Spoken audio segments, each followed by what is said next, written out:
Good evening, everyone. Am I audible? Can you hear me? Okay.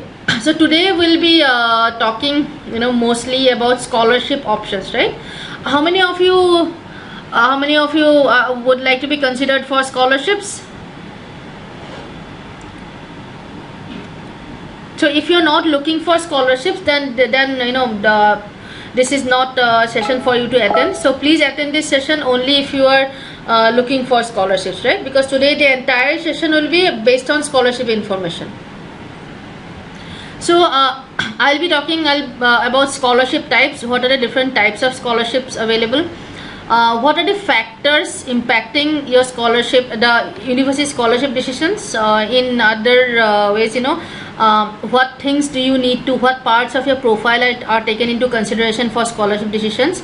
And lastly and most importantly, how to improve your chances of getting scholarships, right? So these are the things that we will try to cover in today's session.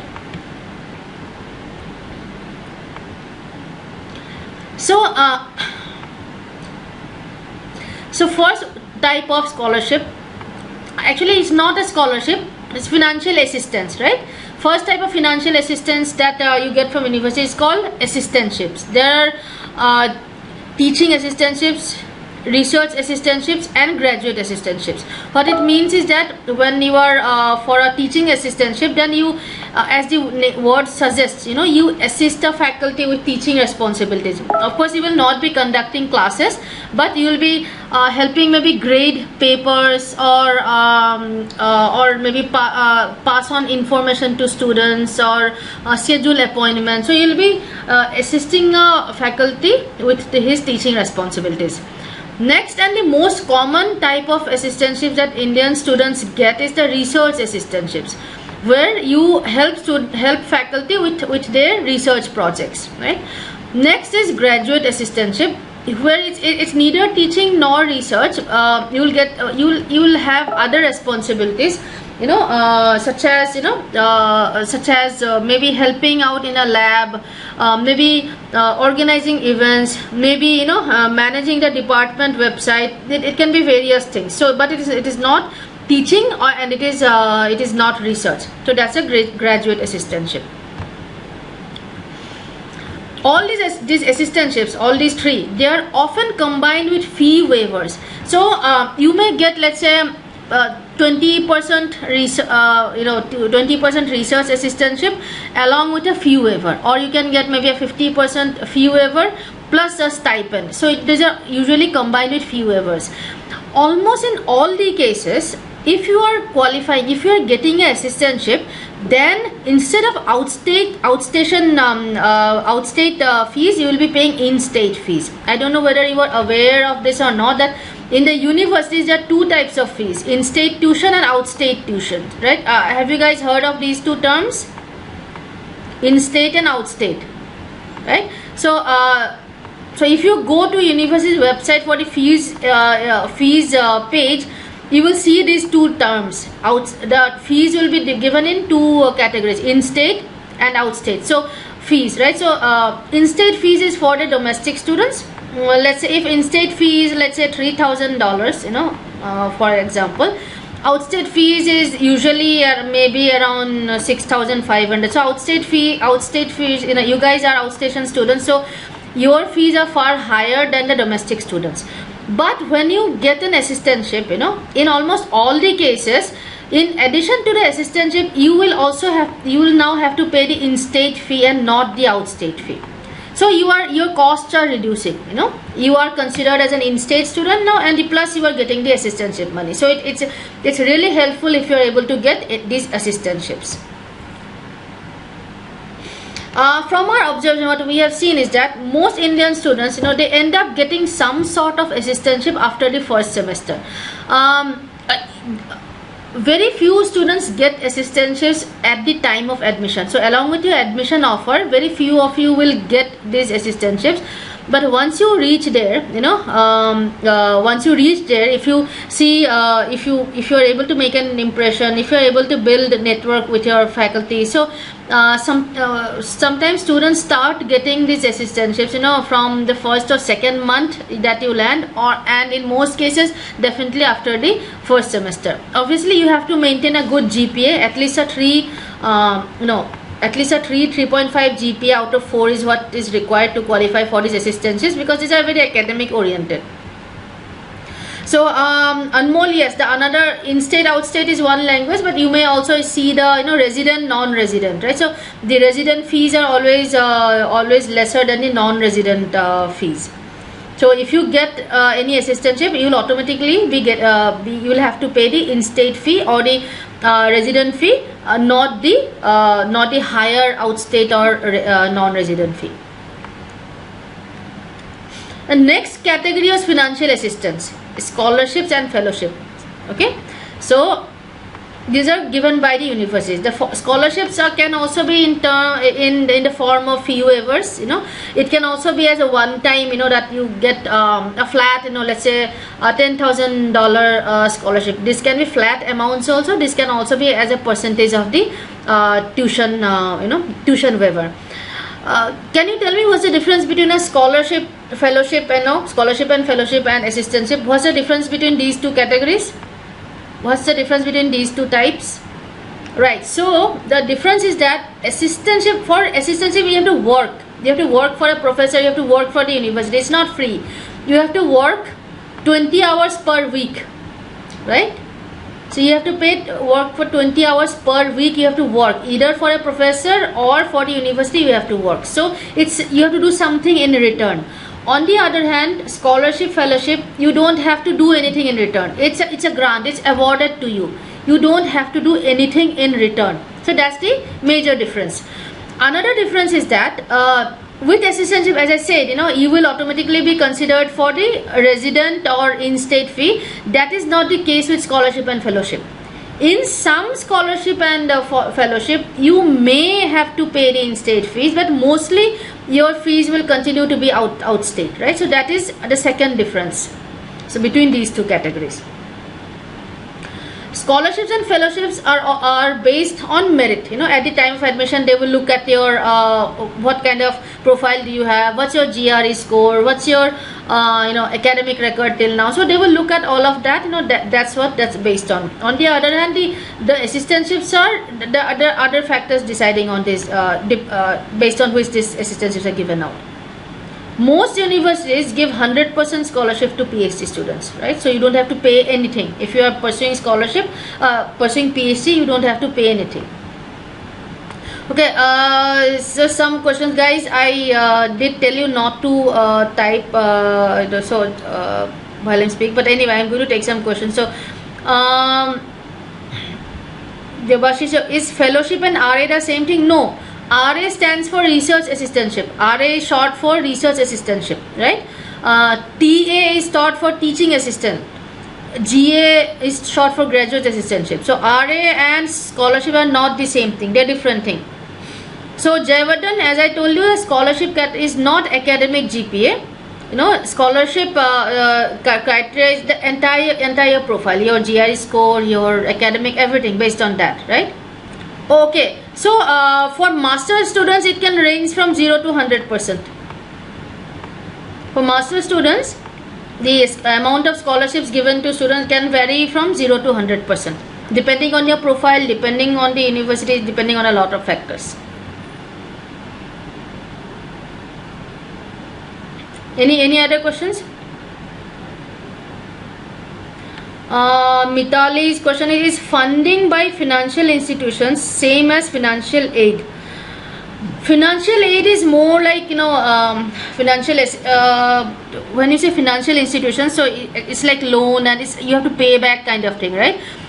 Thing with assistantships and scholarships and all, you don't have to pay it back in, you know, you don't have to pay it back. So factors impacting scholarship decisions. So what are the factors, what are the criteria based on which universities decide whom to give scholarships and whom not to give scholarships? It is very university dependent. For example, in some universities they do not give any kind of financial assistance. They don't to international students, like Carnegie Mellon University or your University of Southern California, University of Michigan, Ann Arbor. They don't give to international students. Most of the times universities which do not give any type of assistance to international students, the information is given available on their website. So if you are one of those students who absolutely need financial assistance from the university to complete your master's degree or to complete your master's degree, then you should not be applying to such colleges. So your admissions counselor will of course help you with that, right? So if you're looking purely for universities which give scholarships, then you should not apply to universities which do not give scholarships or any type of financial assistance to international students. There are a handful of universities which do not, and they state it on their website. So do check with your admissions counselors if you want to avoid those colleges. It also depends on the program. Now what do I mean by that? Now let's say let's pick a university, maybe Arizona State University, let's say ASU, right?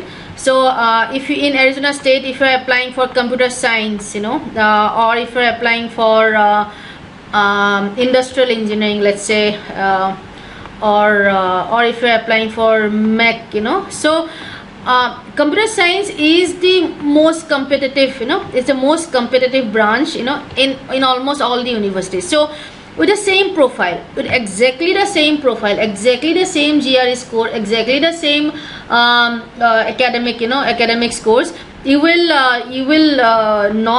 may not get scholarship for computer science program, but you may get scholarship from mechanical, you may get scholarship for industrial engineering, right? So it also depends on the program. For computer science, electrical, ECE, these are very, very common programs, especially among Indian students. A lot of Indian students apply for this program. So purely because of competition, few students end up getting any kind of assistantships or scholarships if you are applying for CS or electrical or ECE or these four programs, or EECS, right? So if you are applying for these four programs, then your chances are kind of less. Even in the same university, you may end up getting scholarship in some other program, but not for these, because the competition is very high.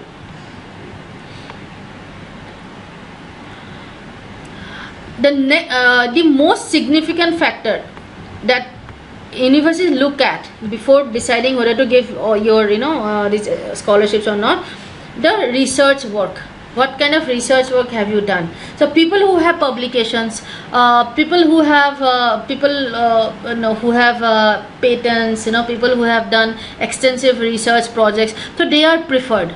So if they have to choose between two students, one who has a very high GRE score but barely any research, and another student who has average GRE score but extremely strong research profile, they will give the scholarship to the second student, right? So the scholarship criteria is a little different from admissions criteria. Okay, so for scholarship, they want the student to be able to help with the research projects. They want the student to have that kind of background, strong academic background. So research work is the most significant component of your entire application packet if you for scholarship decisions. So if you have a strong research work profile, then your chances of getting scholarship significantly increases, almost it becomes double, triple. Next thing is a strong academic record. So if you have a good academic record at the bachelor's level, right, they don't care about your 10th and 12th marks, but at the bachelor's degree level, if you have a strong academic record. Now a lot of you will be applying when you are still in the 8th semester or 7th semester, so you will not have your entire mark sheets or total marks. That is perfectly fine. So whatever mark sheets you have till the 6th, 7th, 7th semester, if your academic record is strong, then it helps. Now the question is, what do you mean by strong academic record, right? In India, there are different types of universities. which gives different types of gradings. Some universities give percentages, some universities give GPA, etc., etc., you know. So universities definitely, they are not going to look at all of those things. So if you're ranking in your class, so if you're in the top 5% of your class, you know, so when you are writing your SOPs or CVs, and try to use this language that you are in top 5% of the class or top 10% of the class, because your pure percentage, pure marks does not say anything about you, because your universities, you may have an 80%, but if the topper of your university gets 96%, then there is no value of that 80%, for instance, right? So strong, what I mean by strong academic record is, you know, your how have you done in comparison to the rest of your class. And it will, to make this strong, you know, you should try to whatever letter of recommendation you are going to take, you know, if the professor also mentions that you are in the top 5% of your class, you know, then nothing like it will be really good. A strong SOP, you know, strong SOP is the next segment, you know, next thing. So number 1 important criteria is this, number 2 is this, you know.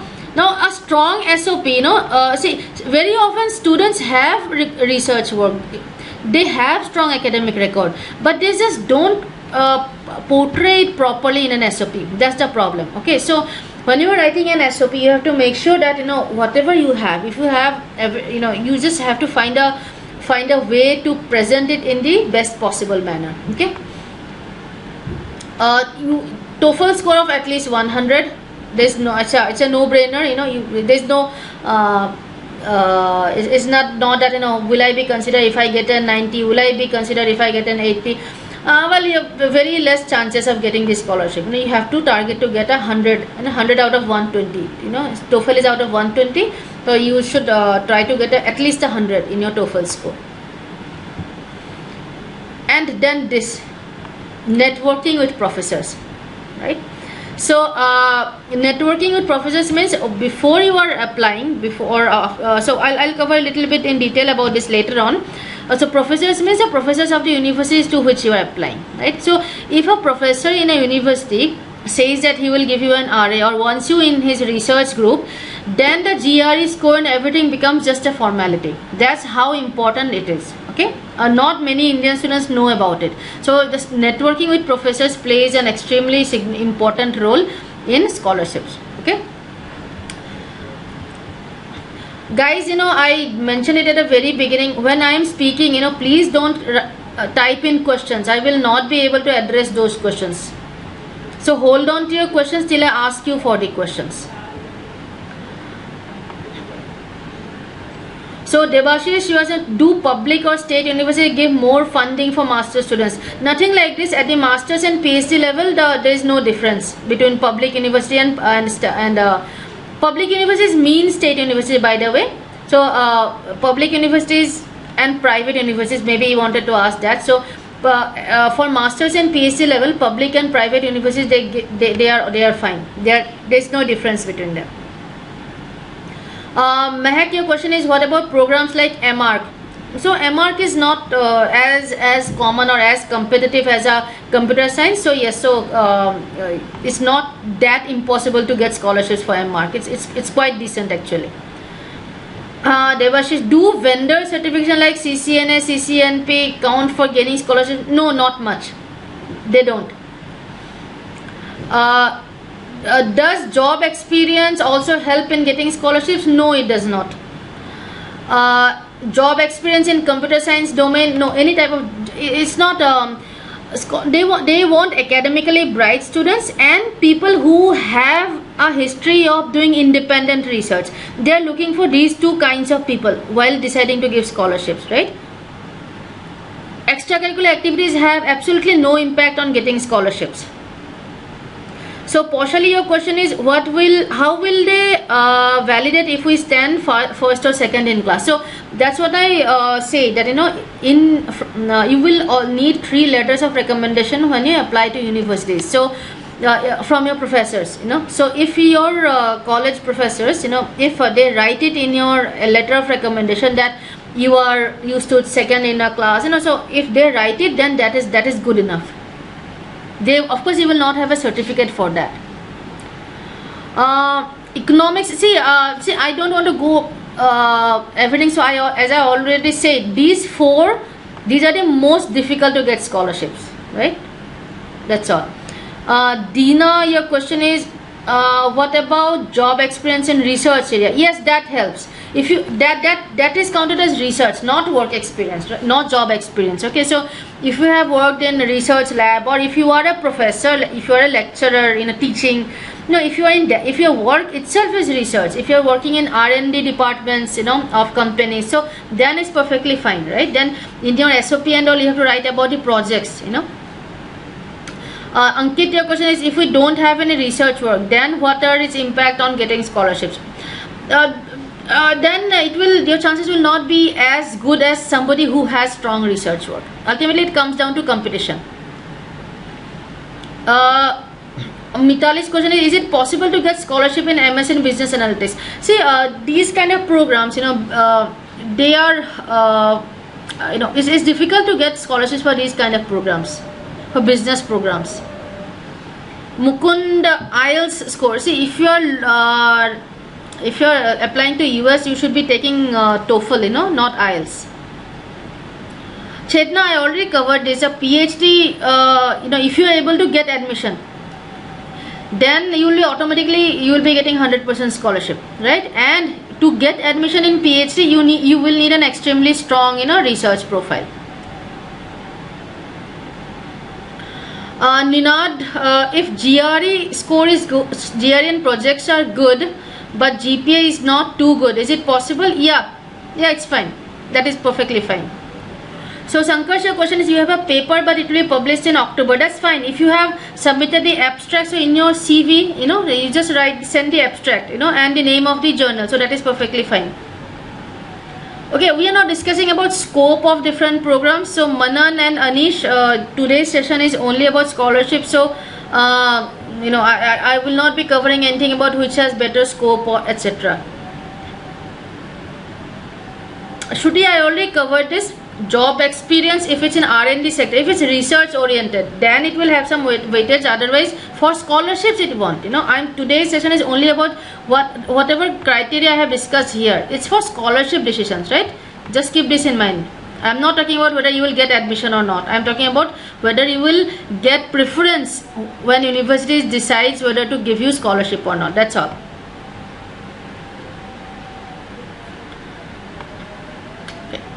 Now let's spend some time on what is research work. What comes under the category of research work? Projects. So if you guys are engineers, then as a part of your final year, you will be doing a project, right? So that project comes under research work.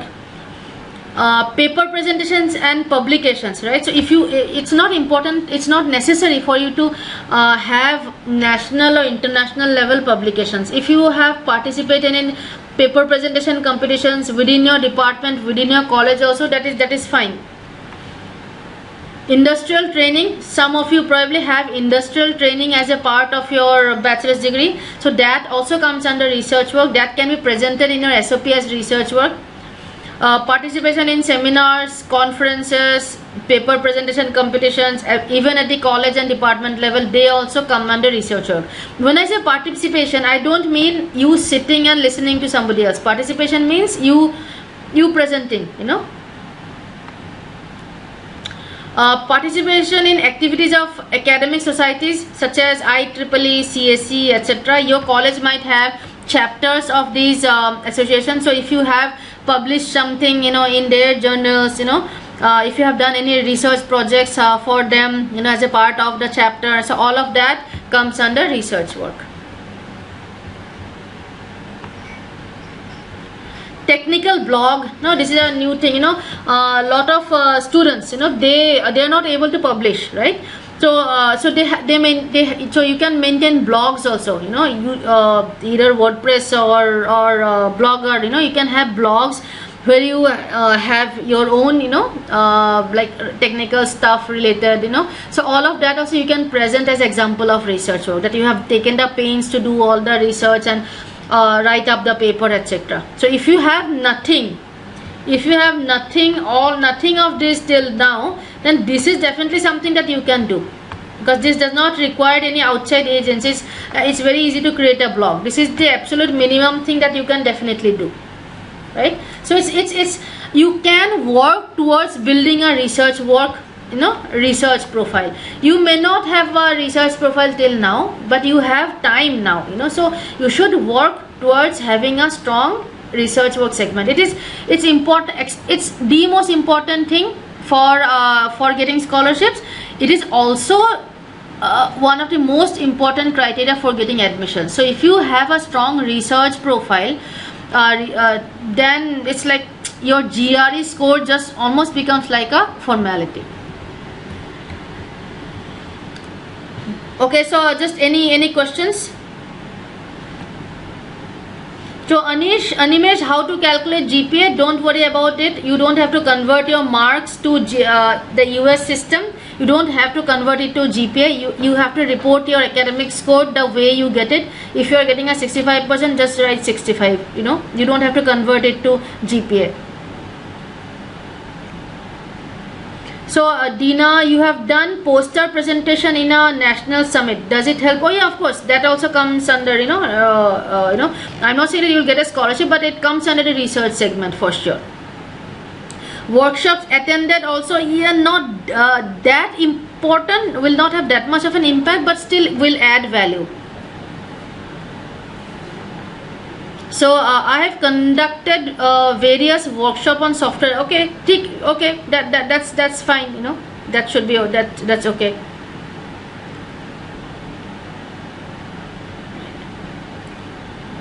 Oh yeah, dissertation, term papers, project reports, all of them come under research work. So if you have a dissertation, then that's very, very good.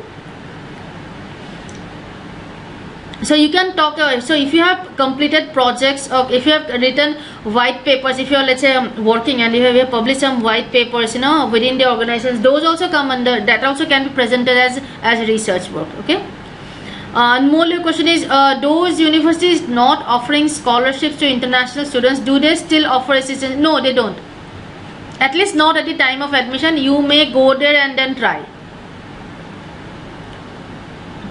Harish, I had worked in a project. So any year, doesn't matter where you have worked. If you have done research oriented projects, if you have a project report, anything that you can present as research will count. Ankit, if I don't have any paper publication, then what are its impacts on scholarships? Okay, let me repeat the answer. If the university has to choose between two candidates, one who has paper publications or any of these things that we discussed, whose research profile is strong, versus somebody who has nothing in his research profile, they will give the scholarship to somebody who has a research profile. Does it answer your question, Ankit? PG diploma in automation will not count as research. That will that will not count as a research thing, and it will not have that much of an impact on your scholarship decision. As I said, it's extremely important to have a good SOP.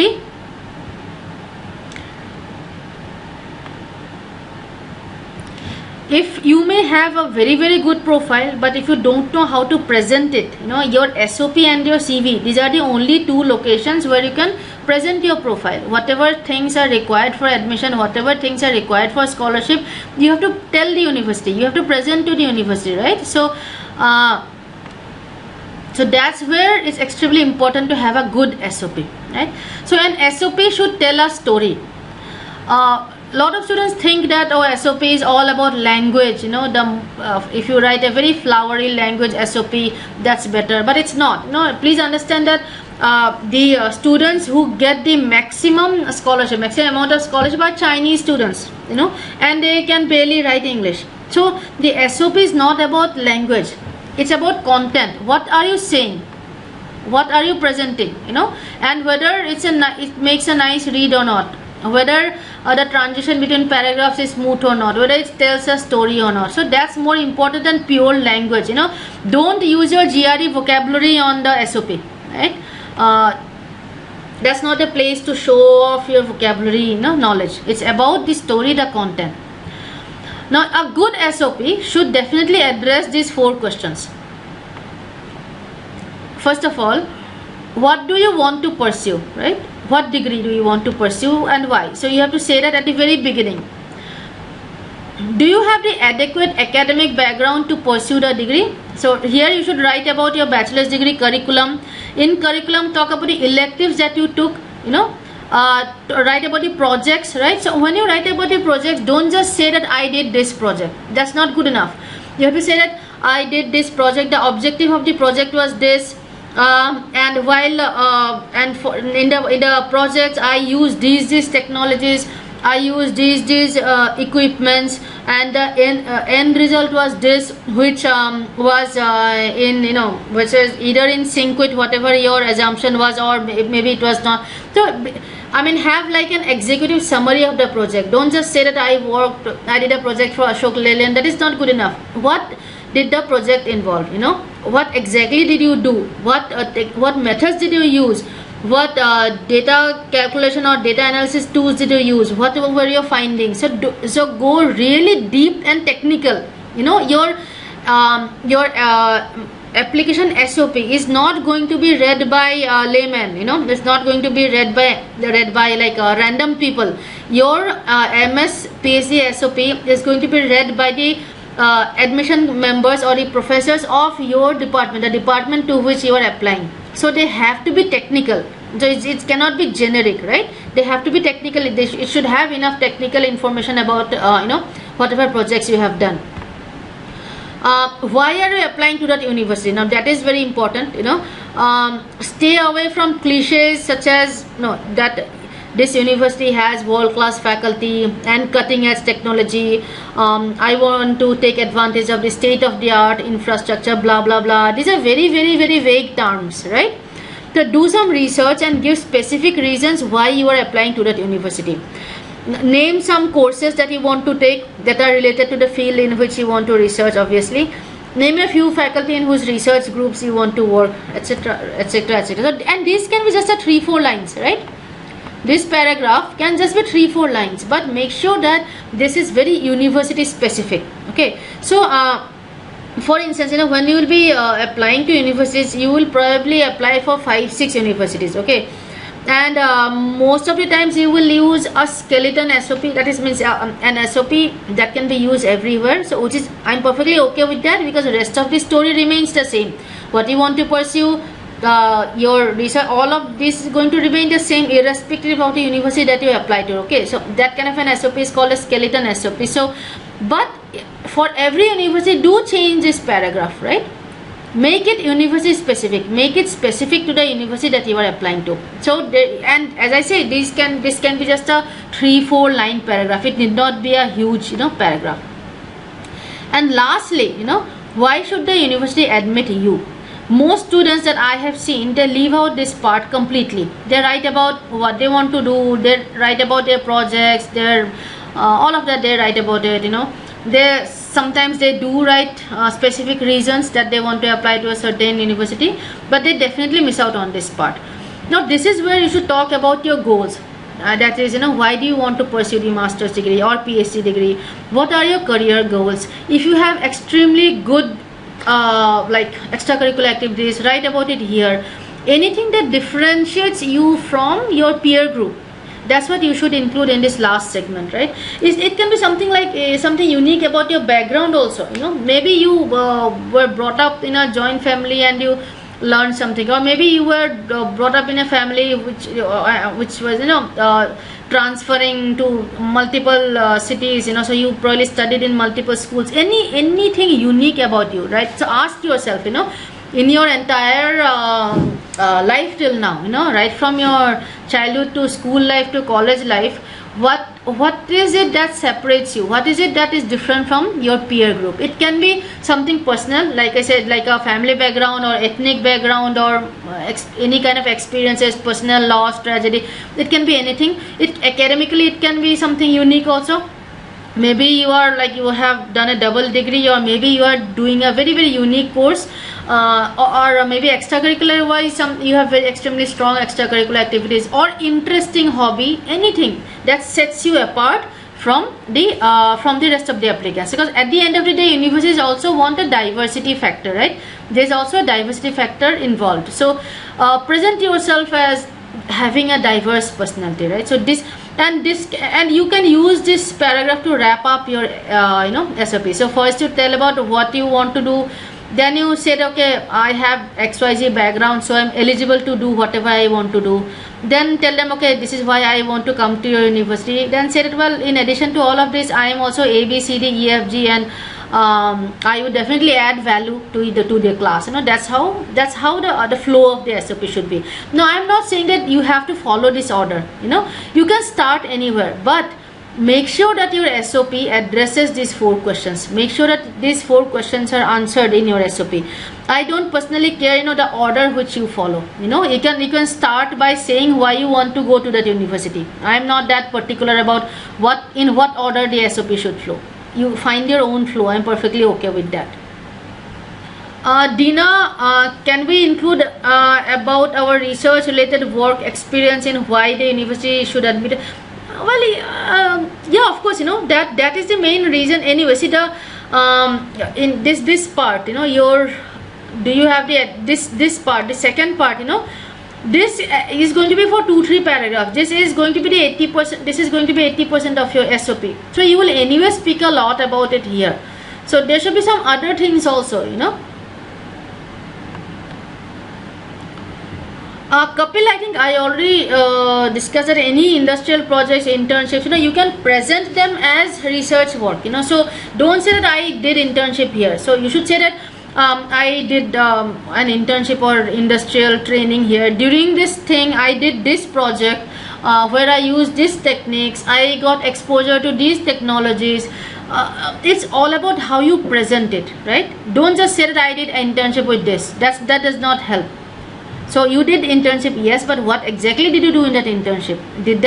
So see, universities want to see candidates for scholarship. They want to see people who are academically bright and and are capable of doing independent research. Okay, so these are the two most important things they want to see. So it's up to you how you present yourself, how you present your existing profile to the universities. Sajak's question is, does our certification courses from sites like Udemy could be included? Okay, I didn't understand your question at all, but I think you are trying to say that do certification courses from Udemy, Coursera, EDX, etc. So yes, you can include it in the academic part itself, that in addition to your coursework and electives, you took extra steps to explore your field of interest. So as extra steps, the extra steps could be taking certificate courses from Udemy or Coursera or EDX or any type of other courses, etc. Yes, but that does not add to the research profile.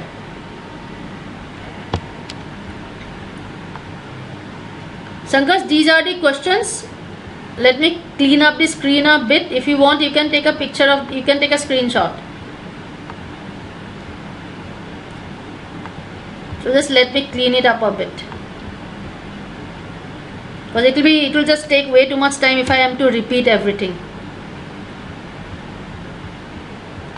So these are the 4 questions that your SOP should answer. It can be any order that makes sense. As I said, the flow should be there. So you feel free to take a screenshot of this.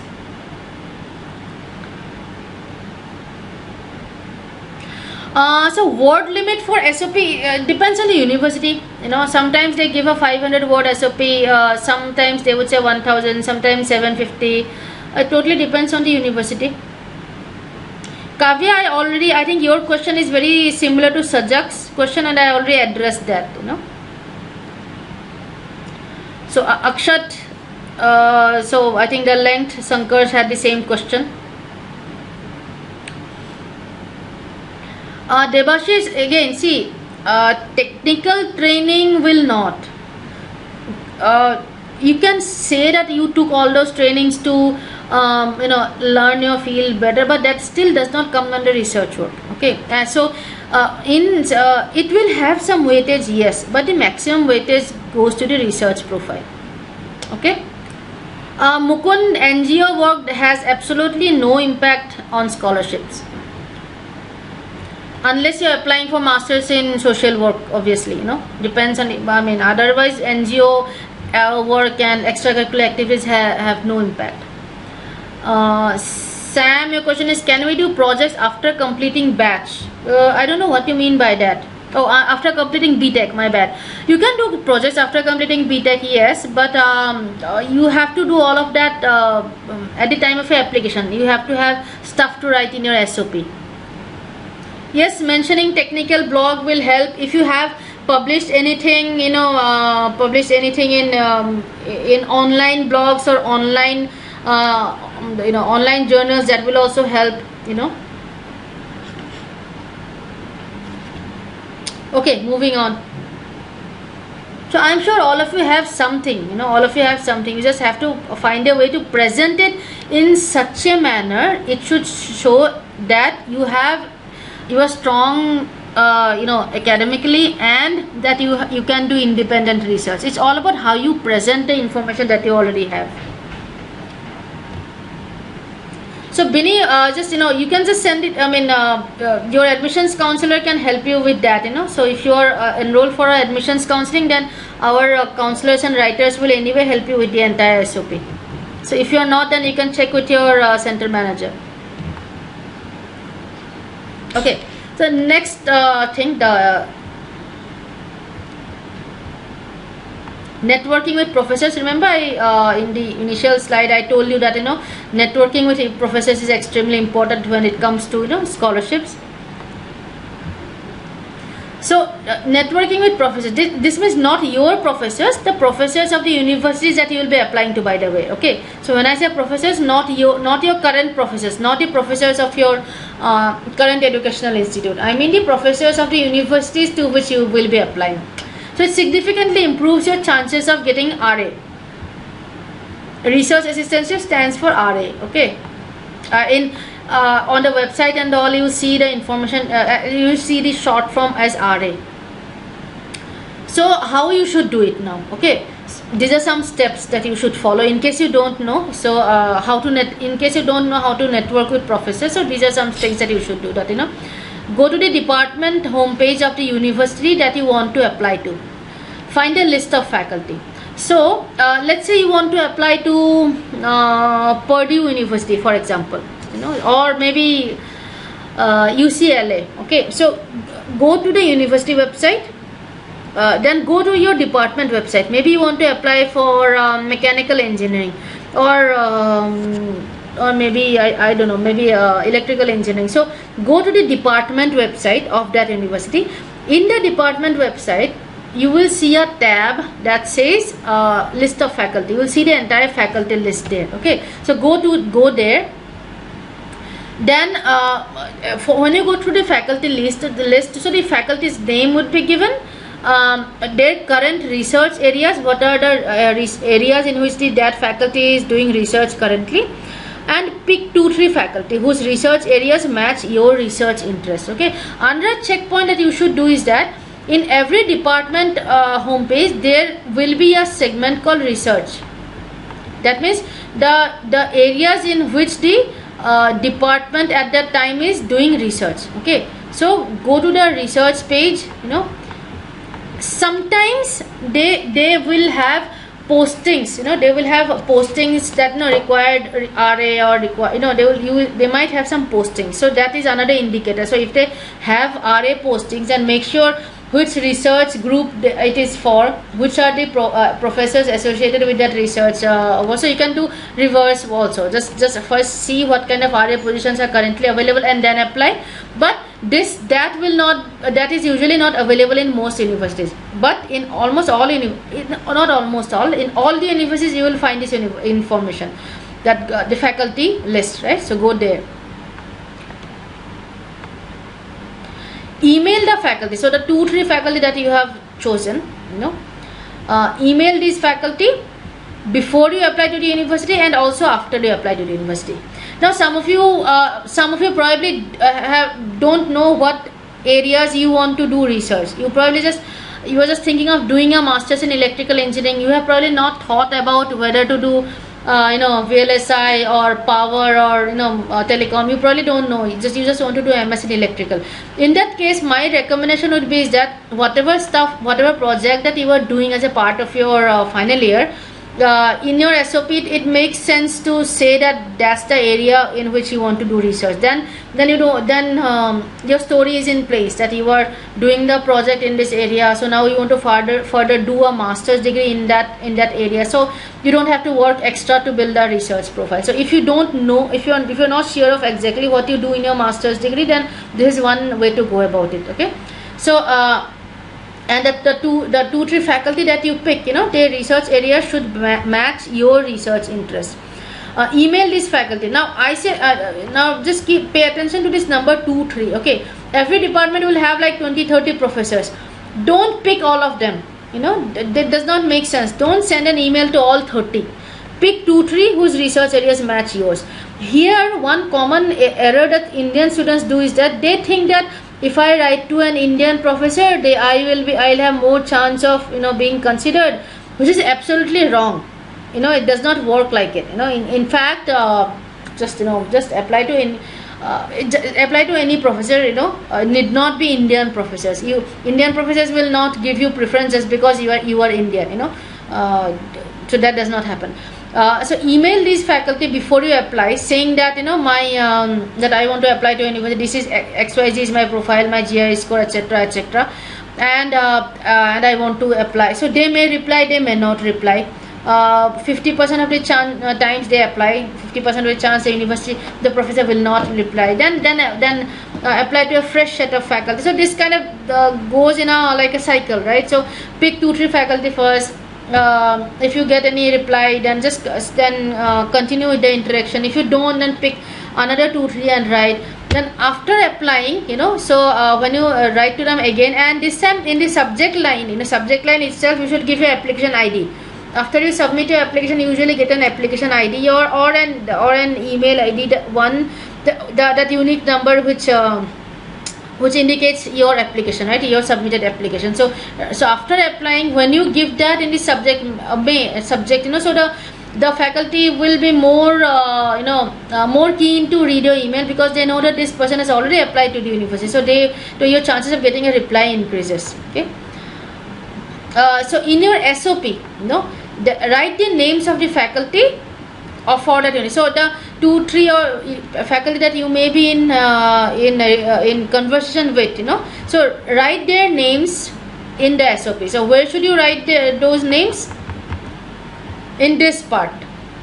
Why the university, right? So in this part, in this segment, you should say that I have been in interaction as Professor X and Professor Y, and through the interactions, has increased my desire to work in the research groups. Never write that, okay, I am in touch with XYZ faculty, so please give me some assistantship. So don't write like that. You should always say that you would like to work in the research group, because of the exposure and because of the learning, blah blah blah. Okay, never say in your SOP that please give me assistantship or please give me scholarship. That's not a even though that's what you need probably, but that you should not say it. When you write to faculty after submitting the online application form of the university, include the application number in the subject. I think I already said this, right? So these are some things that you should do, and some of you are probably already part of the admissions team. So your counselors would be, the admission counselor will give you sample emails, what type of emails should go out. They will give you list of do's and don'ts. They can even go through the email formats before you send to the professors. So those of you who are already enrolled for admissions counseling, you can start it. The colleges in the US will open in August. Right now there's summer vacation going on, so from August you should definitely start in networking with faculty. At that time, if you want, you can send the email sample to your admissions counselor first. You can do that if you want to. Now for PhD, this is absolutely extremely important. Because as I said, if the professor says that I want this person in my research group, then the university will give admission, and GRE will become almost like a formality. You will of course still have to take the GRE, but the score will not have any impact on the admission decision. If the professor says that I want this person in my research group and I am going to pay for his, I'm going to give him assistantship or whatever. So if the professor makes that commitment, then everything stops. Everything stops mattering. You will get admission, you will get this scholarship, and even the GRE score becomes just a formality. So for PhD, you should start it. You should start this, right? And for the PhD, when you write emails, write about, see, for PhD students, they want to see just a list of whatever you have done is not enough. If you can make a sort of like a research proposal, it helps. Not many Indian students know how to make a research proposal. So if you have a research proposal, it increases your chances significantly. So for PhD students, if in the online application form, if you can submit a research proposal, then it significantly increases your chances of admission as well as scholarship. So Kavya, MA aspirants can also do this, obviously. Yep. Bhumika, your question is emailing 2-3 faculty for all the universities in which we intend to apply. Yes, of course. So if you are applying to 5 universities, then it will be in 5 multiplied by 3, 15 faculty, writing to 15 faculty, 2-3 of each of those 5 universities. Dina is saying that you are networking with former dean of the university. I am intending to apply. I want to apply in epidemiology of MPH, okay, but she's a professor of biostatics. Will that help, or do I need to network with someone? See, you can ask, you can ask the professor that you are in touch with, let her know that you want to work with epidemiology and this is what you want to do. So is there someone that she should get in, that you should get in touch with? Ask her, take her reference, that who in her university or works in that in epidemiology. So once she gives you a couple of names, you can then contact them saying that you have got the reference from XYZ professor, and in the subject line itself you can write that reference from XYZ professor. So then they will be more keen to open your email. Kavya, your question is, can you give details about the emails we have to send? I don't know what details. It will the email IDs of professors and all. It will depend on which college you are applying to and which professors you want to write to. And as for email sample and also, if you are enrolled, I'm not sure, I don't know whether you are a student or not. If you are an admission student, then your counselor would obviously be giving those to you. Sam, you can, I think, we can start end of July. We can start end of July, it will be a good time. Okay, so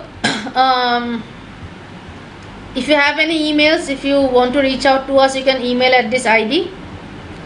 If you have any queries, you can write to us at this ID.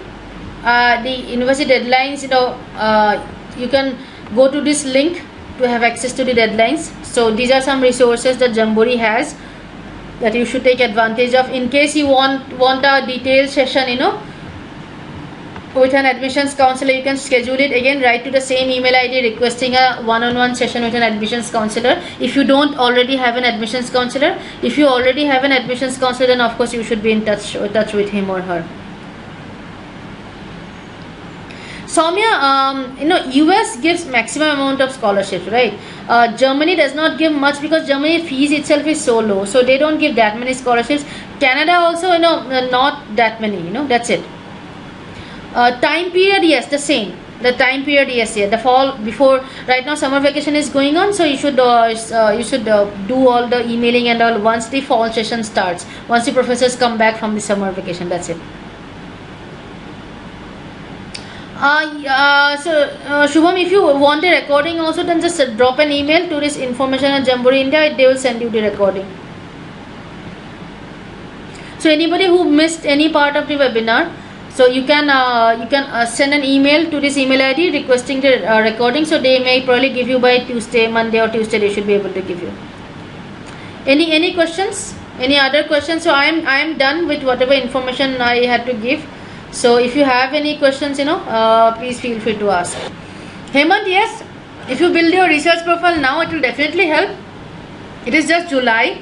You will not be applying till maybe September, October. So you have 2 months to work on your profile. It will definitely help. Yes, whether it's admission or scholarship, the sooner you apply, the better are your chances of getting it. Kshitish, if you are applying for masters in social work or masters in public health or masters in public policy, in that case community work helps, otherwise it does not. For US, yes, I would recommend you to take TOEFL instead of IELTS. Yes, because not all US universities accept IELTS. That's the reason. Sankash, I already answered your question. How much time will it take for TOEFL score announcement?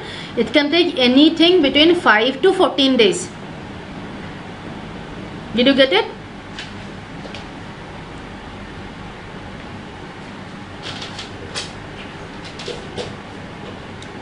Okay then, thank you all.